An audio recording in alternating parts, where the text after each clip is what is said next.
नमस्कार, मैं अरुण कुमार मिश्रा भाषा अध्ययन इंस्टीट्यूट में आपका स्वागत करता हूं। दोस्तों, आज हम assistant professor, TGT, PGT, JIC प्रवक्ता के संदर्भ में राजनीति विज्ञान अथवा नागरिक शास्त्र विषय के अंतर्गत एक बहुत महत्वपूर्ण सेक्शन लेकर के आपके समक्ष उपस्थित हुए हैं और जिसका नाम है अधिकारों का सिद्धांत। तो आज इसके संदर्भ में हम विभिन्न तथ्यों, विभिन्न विद्वानों के कथन और उनकी जो पुस्तकें हैं उनके संदर्भ में चर्चा करेंगे। जो भी इम्पोर्टेंट फैक्ट रहेगा, जो एग्जाम के दृष्टि से महत्वपूर्ण होगा, वो हमारी आज चर्चा का विषय होगा। तो ये चलते देखते हैं अधिकार के संदर्भ में कौन कौन से महत्वपूर्ण तथ्य आज हमारे सामने आने वाले हैं। तो पहला है, बोशांके का कथन है कि अधिकार वह मांग है जिसे समाज स्वीकार करता है और राज्य लागू करता है। दोस्तों, आप जानते होंगे कथन बहुत ही इंपॉर्टेंट होता है, इसमें कथन बहुत पूछे जाते हैं। तो उसी को दृष्टिगत रखते हुए हमने विभिन्न विद्वानों के कथन को आज अपने लेक्चर में लिया है। तो और हेराल्ड लास्की का कथन है कि अधिकार को आत्म विकास के आवश्यक परिस्थिति के रूप में वर्णित करता है। मतलब हेराल्ड लास्की अधिकार को आत्म विकास की आवश्यक परिस्थितियों के रूप में वर्णित करता है। फिनबर्ग ने 1980 में कहा था कि अधिकार व्यक्ति की पात्रता को रेखांकित करता है। तो इट शुड बी इम्पोर्टेंट। तो मुझे लगता है कि ऐसे जो कथन है वो पूछे जा सकते हैं। लास्की ने कहा है कि अधिकार वे विचार है जो सक्षम निरंकुशतावाद से भी अधिक मजबूत है। संस्कृत संबंधी सामुदायिक अधिकारों के लिए बहुसंस्कृतवादी भिखु पारिख मनुष्य की सामूहिकता की अवधारणा देते हैं। सांस्कृतिक अधिकार एक व्यक्ति का अधिकार नहीं है, बल्कि क्या मानते हैं, ये समुदाय का अधिकार है। भिखु पारिख जो बहुसंस्कृतिवादी है। जॉन राल्स ने द लॉ ऑफ पीपल, उनकी बुक है द लॉ ऑफ पीपल, 1999 में लिखा था। उन्होंने मानवाधिकार की राजनीतिक अवधारणा का वर्णन किया है। मानवाधिकार की सार्वभौमिक घोषणा के विरुद्ध जो एशियाई मूल्य के समर्थक हैं, उसमें महाथिर मोहम्मद मलेशिया के और ली कुआंग सिंगापुर के। एशियाई मूल्य का तर्क क्या है कि मानवाधिकार पश्चिमी मूल्यों से प्रभावित है।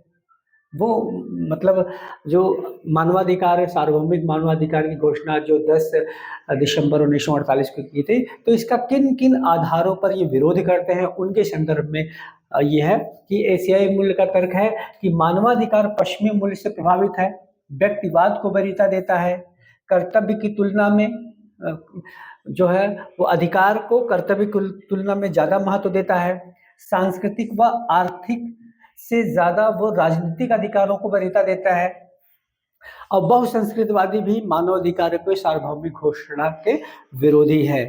ठीक है। तो इसमें जो तर्क है, जो तथ्य है, वो ये है कि जो एशियाई मूल्य का तर्क है या जो बहुसंस्कृतिवादी है, ये दोनों मानवाधिकार के सार्वभौमिक घोषणा पत्र के विरोधी हैं।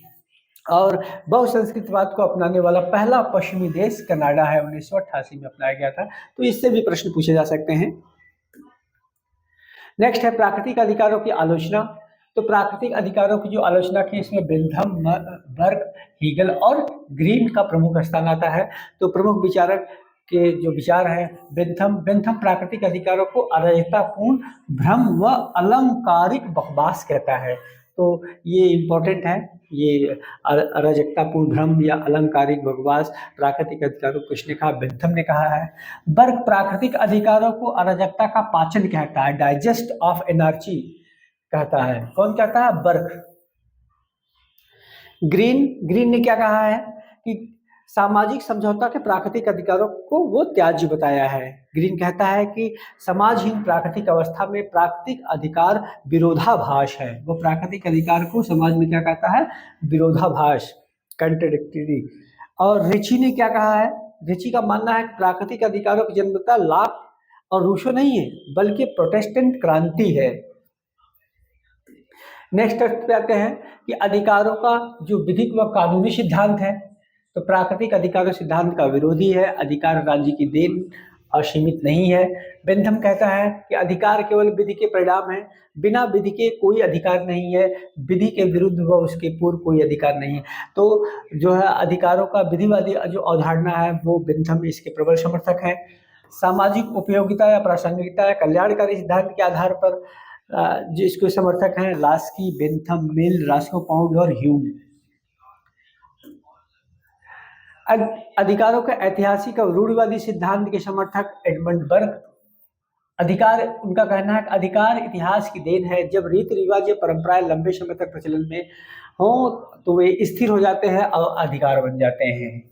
बर्क ब्रिटेन की रक्तहीन क्रांति का समर्थक है। पूछा जा सकता है, बर्क जो है ब्रिटेन की रक्तहीन क्रांति का समर्थक है क्योंकि यह ऐतिहासिक अधिकारों पर आधारित है, ऐतिहासिक अधिकारों पर बल देती है।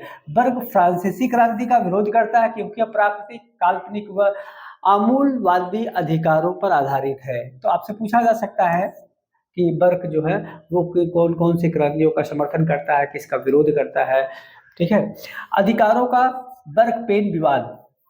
बर्क पेन विवाद में एक युवाल लेविन की एक बुक है, युवाल लेविन की बुक है the great debate, Burke Paine and the birth of right and left. ठीक है, और इस जो बर्क पेन विवाद का मुख्य कारण है वो अधिकारों के स्रोत को लेकर के है।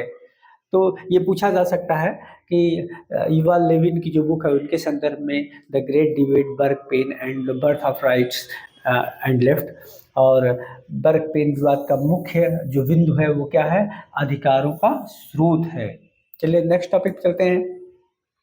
कार्ल पॉपर ओकसाट हेयक बर्क से प्रभावित है। बर्क के रूढ़िवादी सिद्धांत जो है उनसे वो प्रभावित है। थॉमस पेन ने बर्क की पुस्तक के विरोध में राइट ऑफ मैन लिखा है। ठीक है, थॉमस पेन ने बर्क की पुस्तक के विरोध में राइट ऑफ मैन लिखा है, जिसमें प्राकृतिक अधिकारों व व्यक्तिगत अधिकारों का समर्थन करते हुए सामाजिक कल्याण से जोड़ा है। पेन लोकप्रिय प्रवक्ता का समर्थक है। लाक के जो अधिकार के सिद्धांत हैं उनका समर्थक है। पेन का तर्क था कि बर्क मृतक के प्राधिकार को जीवित लोगों की स्वतंत्रता व अधिकारों पर स्थान देना चाहता है। ये बहुत इंपॉर्टेंट क्वेश्चन है, पूछा भी गया था। तो ये थॉमस पेन है, द राइट ऑफ मैन इनकी बुक है, और उस राइट ऑफ मैन बुक में इन्होंने ये बात कही है कि बर्क मृतक के प्राधिकार को जीवित लोगों की स्वतंत्रता व अधिकारों पर स्थान देना चाहता है। तो राइट ऑफ मैन के बारे में पूछा गया है, किसका समर्थक है राइट ऑफ मैन में, जो थॉमस पेन ने किसका समर्थन किया है, तो जॉन लॉक का समर्थन किया है। किसका विरोध किया है, तो एडमंड बर्क का उन्होंने विरोध किया है। नेक्स्ट आते हैं, अधिकारों का आदर्शवादी या नैतिक सिद्धांत। इसके समर्थक ग्रीन और कांट हैं। अधिकारों के आदर्शवादी या नैतिक सिद्धांत के समर्थक कौन है, ग्रीन व कांट। ग्रीन का मानना है कि मानव के अधिकार मानव के आंतरिक विकास की बाह्य दशाएं हैं। हालांकि ये बहुत ही इजिएस्ट क्वेश्चन है, इजिएस्ट फैक्ट है, ये सबको पता होगा लगभग। ग्रीन अपनी पुस्तक lecture on the principle of political obligation, तो किताब भी इंपॉर्टेंट है ग्रीन की, और उसमें उन्होंने क्या कहा ये भी इंपॉर्टेंट है। अधिकार व्यक्ति की एक मांग है जिसे समाज स्वीकृति देता है, केवल नैतिक मांग ही अधिकार बनती है। बारकर ने उनके आलोचना में कहा कि मानव की चेतना स्वतंत्रता की मांग करती है, स्वतंत्रता में अधिकार नहीं तथा अधिकार राज्य की मांग करते हैं। तो ये भी कथन कई बार पूछा जा चुका है, तो इसलिए बारकर का एक कथन और ग्रीन का ये तो किताब भी lecture on the principle of political obligation भी इम्पोर्टेंट है, और उन्होंने अधिकार व्यक्ति की एक मांग बताया जिसे राज्य स्वीकृति देता है। उनका मानना है कि केवल नैतिक मांगे ही अधिकार का रूप ग्रहण कर सकती हैं। नेक्स्ट टॉपिक पे चलते हैं। मार्था नुसबाम ने व्यक्ति के अधिकार उसकी बहुमत की निरंकुशता से भी रक्षा करते हैं। किसी भी सांस्कृतिक समूह द्वारा परंपरा या प्रथा के नाम पर व्यक्ति के अधिकारों को छीना नहीं जा सकता है। समुदायवादी बहुलवादी माइकल वाल्जर स्फीयर ऑफ जस्टिस में उन्होंने कहा है कि अधिकारों के सार्वभौमिक सिद्धांत की खोज एक भ्रमित खोज है।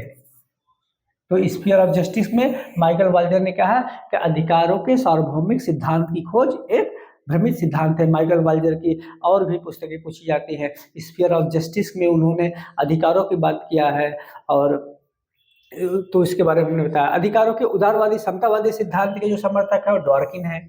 उनकी पुस्तक है टेकिंग राइट सीरियसली, हमने इसको कई बार अपने लेक्चर में बताया है। तो उन्होंने व्यक्तिगत अधिकार व्यक्तियों के पास राजनीतिक इक्के है, तो ये जो मतलब कीवर्ड्स है राजनीतिक इक्के, इनके बारे में पूछता है कि ये किससे संबंधित है, किस विद्वान से संबंधित है। तो इसको भी आप नोट डाउन करते रहिए और इसको भी समझते रहिए। चलते हैं अंतिम पेज पर। और अधिकारों का स्वतंत्रवादी सिद्धांत। तो इसके समर्थक रॉबर्ट नॉजिक हैं। उन्होंने संपत्ति का अधिकार असीमित और प्रमुख मानव अधिकार घोषित किया।